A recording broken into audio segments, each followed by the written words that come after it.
काय घडलं असेल 7 ऑगस्ट या दिवशी इतिहासात माहिती आहे का?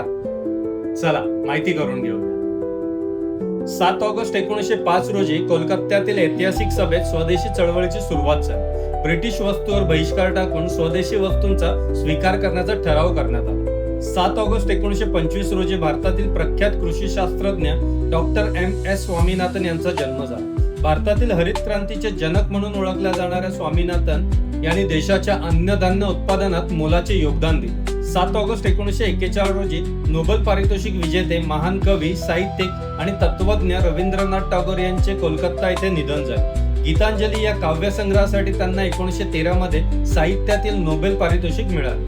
7 ऑगस्ट 1966 रोजी जिमी वेल्स यांचा अमेरिकेतील अल्बामा येथे जन्म झाला. ते जगातील सर्वात मोठ्या मुक्त ऑनलाईन ज्ञानकोश विकिपीडियाचे सहसंस्थापक म्हणून ओळखले जातात. अशा रोचक इतिहास माहिती जाणून घेण्यासाठी आपल्या व्हिडिओला लाईक आणि चॅनलला नक्की सबस्क्राईब करा.